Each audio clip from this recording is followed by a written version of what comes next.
Hello, this is going to be the ineffective operational update and also some attributes associated with that.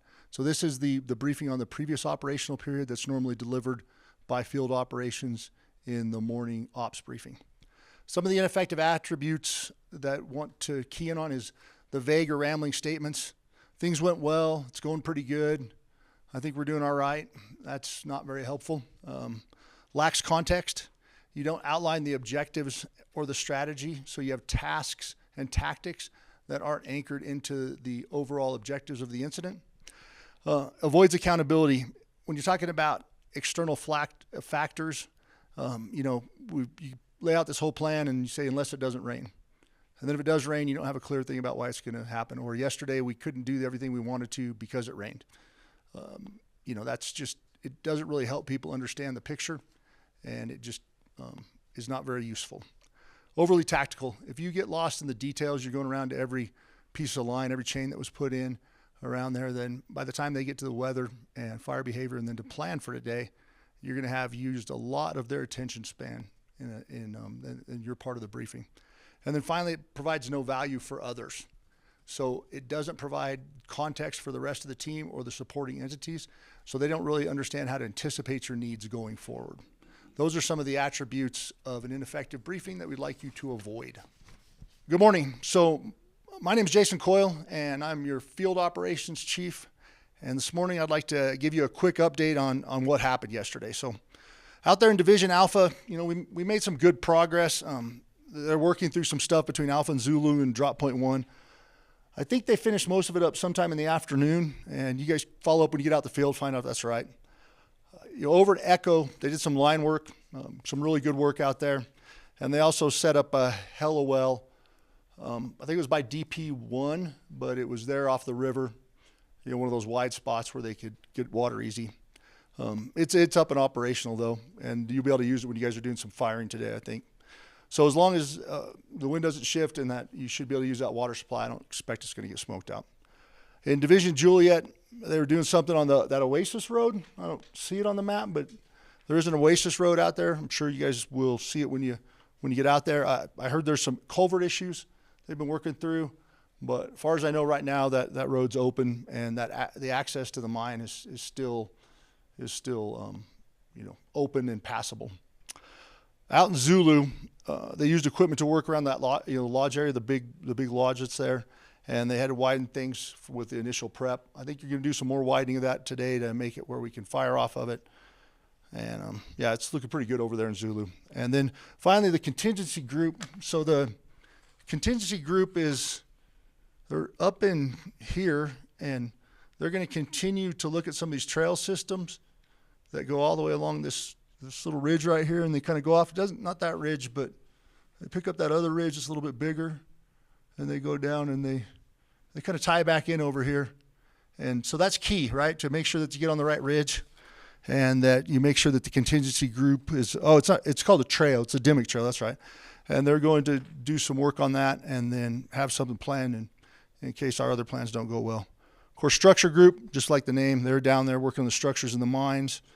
And actually they weren't working on them yesterday. They were making a plan on the work that's going to be done later on. So that's about it. No major issues. It was a good day yesterday. And I'm sure you guys will keep plugging along today. And keep your situational awareness up. Thanks. Hi, everyone. My name is Caleb Finch, the Deputy Incident Commander for Southwest Area Team 1. And as we continue on our continuing education with learning about operational briefings, I'm going to talk about the effective attributes as well as go through a script that will show you what an effective operational period is for the field operations portion of the morning briefing. Effective attributes. What's important and how to be effective is making sure your message is concise and relevant. Focuses on major objectives accomplished, significant issues, safety concerns, and any deviations from the plan. Clear outcomes. Identifies whether objectives were met and why or why not. Fact-based. Make sure uses observed measurable data such as acres burned, line constructed, spot fires started or extinguished, and resource performance. Additionally, think about accountable language. Owns both successes and shortcomings We failed to secure X due to Y. Think about highlighting critical learnings. Share key lessons or decisions that impacted successes or failure, and that informs the next day's actions. And then also, an effective briefing will include setting up the next operational period. Naturally transition to what's still uncontained or incomplete. All right, good morning, everybody. My name is Caleb Finch, and I'm going to give you what looks like an effective operational briefing. Here it goes. Good morning, everyone. My name is Caleb Finch, Operations Section Chief. Here's the update on yesterday's operational period, starting in Division Alpha. Division Alpha successfully completed handline construction from the Alpha Zulu break all the way to drop point 1 by 1700. Crews encountered heavy fuels in some pockets, which slowed progress slightly, but they mitigated effectively utilizing two Type 2IA crews from the local district. Additionally, their line is ready for ignition operations, and the balance of the line has been scouted and flagged in preparation for today's extension of the Alpha Echo break. In Division Echo, they completed their section of line from the Viper River to the Alpha Echo break and set up a drafting site and hella well at drop point 5.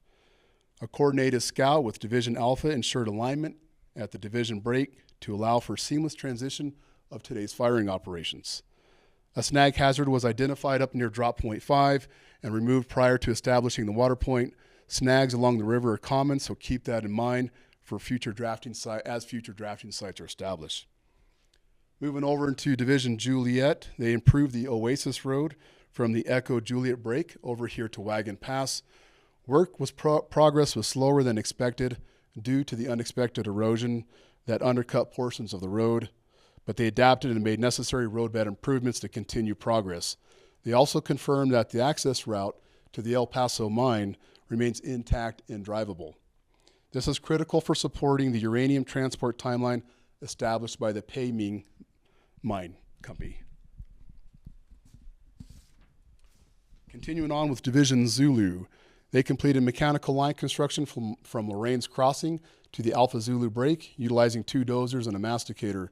The feller bunchers made significant progress, reducing the ladder fuels adjacent to the Double Diamond Lodge, and things are on track for tomorrow night's fire operations. Closing out here with Contingency Group and Structure Group, Contingency Group scouted the Dimmick Trail and confirmed its viability as a secondary containment feature. 2 potential Type 3 LZs were identified, so today's work can begin prepping those locations, and this information has been passed on to air support, need to be passed on to air support for approval. Our coordination with air ops and fire behavior will be critical to ensuring we don't create high-intensity fire runs in the watershed, especially considering the Tarantino minnow habitat in the Viper River. And lastly, in Structure Group, they finalized the structure protection plans for the El Paso mine, coordinated with Division Juliet for the implementation of those plans. They also conducted a walkthrough and flagged the areas for pump and water source deployment starting this morning. So in summary, as we close it out today, yesterday's ops progressed as planned. Minor delays in Division Juliet were mitigated in the field, and all divisions are positioned for continued success in today's operation. Coordination between Division Alpha and Division Echo will be essential for tonight's ignition work, and thanks to everyone for staying aligned with a strategic intent, protecting Two Pines, Blue Leaves Lodge, and critical infrastructure like the El Paso mine and the Double Diamond Lodge. Thank you and have a good shift.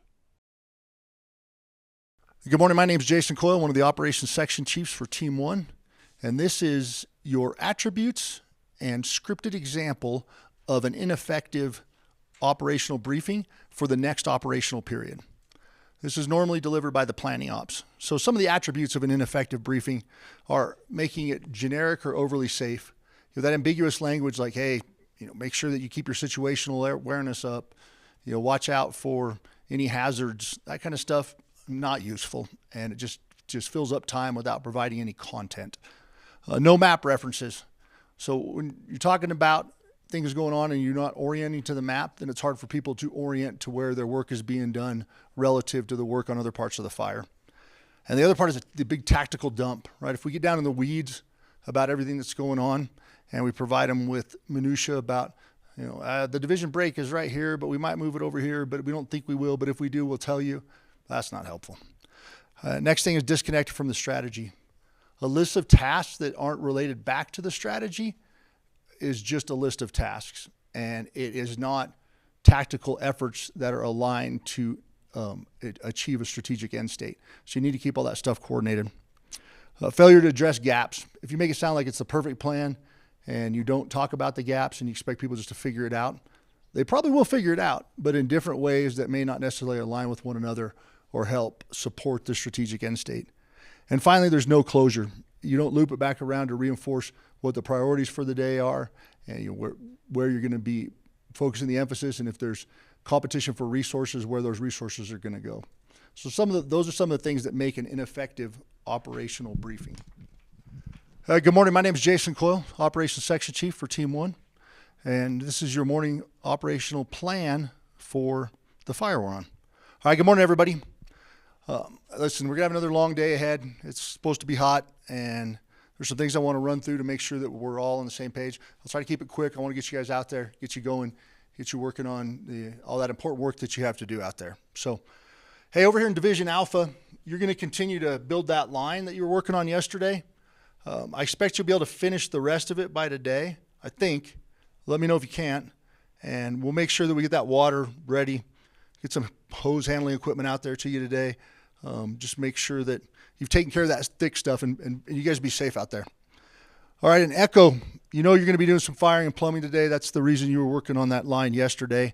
So I understand you've got all the gear you need out there, and you just need to make sure that Division Alpha is good to go first, right? Because once you start carrying fire over there, you need to make sure that they're ready for the handoff. And, if you don't, you're going to need to slow down, right? So you guys know that. So you've got over there in Juliet. You're going to keep working on the road. Hey, good job making sure that the road was passable.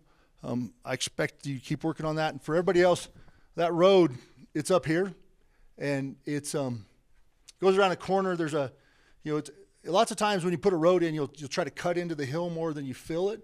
And it looks like in this particular case, they did more filling than cutting. So what that does is, unless you compact that stuff right, it becomes it might slough off, and I think that's pretty much what happened yesterday. It's going to fall off the hill right there. But luckily they noticed it. They caught it. They had their head on a swivel, and they went in there and did that work. And so now they've fixed that. But yeah, when you're building roads, don't do that. Cut into the hill more than you put fill on the outside. You won't have that problem. And keep an eye out for it. And let's see because all that's important, right? We got to keep that mine open. It's I guess it's a big deal. That's what I've heard. So make sure you keep it open. And then Zulu, you're going to widen your line and clean it up a bit more towards the lodge. I know it's not wide enough right now. You know it's not wide enough right now. So I want to make sure you guys get out there, make it wider today, and get ready so we can protect that lodge. And then finally because Zulu, I should say, because there's some firing tomorrow, right? So that line needs to be in a place where, if it was your house behind it, you'd feel good about firing off that line. Let's just put it that way. And the contingency, you went out on the trail. I think you figured out what work needs to be done. I'm not quite sure if you guys got it implemented. Hopefully at least got it flagged. I didn't see it in field maps. I know you've been busy, but if you can get it in there, it really help with the briefings. And then the structure group, get the hose and everything that you ordered out there. You might want to stop by supply, make sure that they've got the trucks for it. If not, I expect you to figure that out, because you got to get that plumbing and stuff in before we start that firing operation. And that's pretty much it. When you get your breakouts, I'll give you the real information. But just keep your heads up, don't get hurt, and watch the weather. Hi, everybody. My name is Caleb Finch, one of the ICs with Southwest Area Team 1, and I'm here to talk about what are the effective attributes for the operations briefing that is conducted by the Planning Operations Section Chief, or known as the Planning Ops. So effective attributes, they typically are aligned with the strategy. Make sure that you're clearly connecting the division objectives to the incident strategy, to the leader's intent. Make sure you're relating to the protection of the values at risk. Typically, in our team, you'll see the values at risk located up at the operational briefing. Think about geographic clarity. Walk the map using the visual aids, such as clockwise, counterclockwise, referencing drop point markers, roads, bridges. Location of the key values at risk, such as a neighborhood, a subdivision, a community, or other meaningful locations, which could be something that's just unique to the operations section that's located on the map. That gives reference to your audience of what you're talking about. It must be specific and actionable.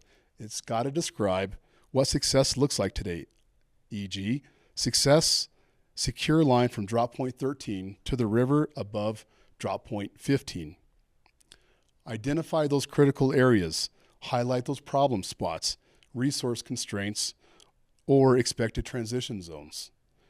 Think about mentioning the key risks, such as communication communicates today's known threats or changes, i.e., we have a fuels transition, we have wind shifts, we have inclement weather that's going to come in and impact the planned operation for today. Talk about safe expectations. Define what success means today and what failing to meet it implies for tomorrow's shift.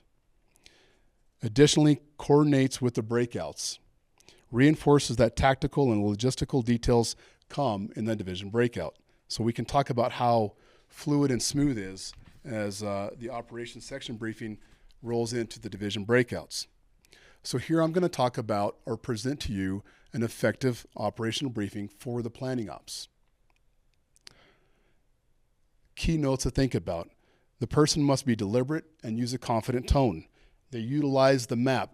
They don't point to the map and turn their back to the audience, but they utilize the map, various drop points, telespots, and so forth. They speak in task, purpose, and in-state language. They coordinate and talk about the coordination between interdivisional dependencies. So here we go. Good morning, everybody. My name is Caleb Finch, planning operations for today's shift. Today's operational focus remains aligned with our overarching strategic objectives, protecting the community of Two Pines, critical infrastructure around the El Paso mine, the Blue Leaves Lodge, and the Double Diamond Lodge.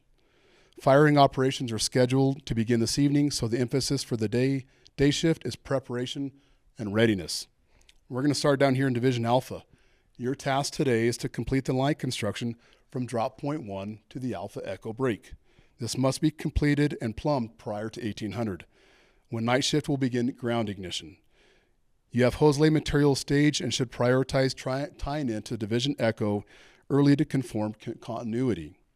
If you encounter delays, notify field operations immediately to coordinate support or adjust the timing. Your success is extremely critical to protect the western flank of the Two Pines community. Moving over into Division Echo, your assignment is to plumb the line you constructed yesterday and initiate black lining operations this afternoon. Begin with low intensity test ignition once conditions align and confirm holding capacity before scaling up that ignition operation. Coordinate directly with Division Alpha to ensure their line is secure before the fire reaches your division break. Your firing operation must be synchronized with night shift efforts to prevent slop over and unanchored heat. The objective here is to protect the Blue Leaves Lodge and prevent spread to the ridgeline above town. Moving over into Division Juliet, your task is to finish prepping the Oasis Road from the Juliet to the Zulu break. Yesterday's roadbed reinforcement was extremely critical. Continue addressing erosion and ensure the route remains passable for the heavy equipment. Additionally, maintain access to that El Paso mine throughout the day. The mine remains active with uranium removal by the Paymay mining, and road closure will only occur once the last load is out. Ensure coordination with structure group to support their protection plan for implementation. Coming around over into Division Zulu, continue widening the completed line from Lorraine's Crossing to the Alpha Zulu break. Priorities reducing ladder fuels and securing the slopes down the Double Diamond Lodge and the Nice Sky Tavern, extremely important. The area is receptive to fire, and tomorrow's night ignition operations depend on today's mechanical prep. Continue with Division Juliet, any choke points or equipment support needs. Contingency group, extremely important. Begin improving the Dimmick Trail as secondary control feature. You've identified 2 potential landing zones. Those should be prepped and finalized today in coordination with air operations. Once approved, coordinate with the fire behavior or FBAN to develop your firing plan to reduce fire intensity into the watershed. And remember, the goal is to limit the fire severity that could lead to erosion and sedimentation, threatening the endangered, extremely important Tarantino minnow habitat in the Viper River. Closing out with structure group. Implement structure protection plans starting at that El Paso mine warehouse and working outward. Coordinate with Division Juliet for access and ensure your water source deployment is aligned with the pump and roll strategy. The approved supply order should be arriving by 11 o'clock today. In summary, today's success really hinges on the coordination between Division Alpha and Division Echo. Timing and sequencing of the line completion and firing must be aligned. If delays occur, escalate quickly. We have limited margins once the firing begins. Communications must be solid across all the division breaks, and everyone should know what done looks like for their assignment. Thank you. Breakout meetings with your division supervisors will provide specific tactical details. Let's execute with precision. Have a good shift.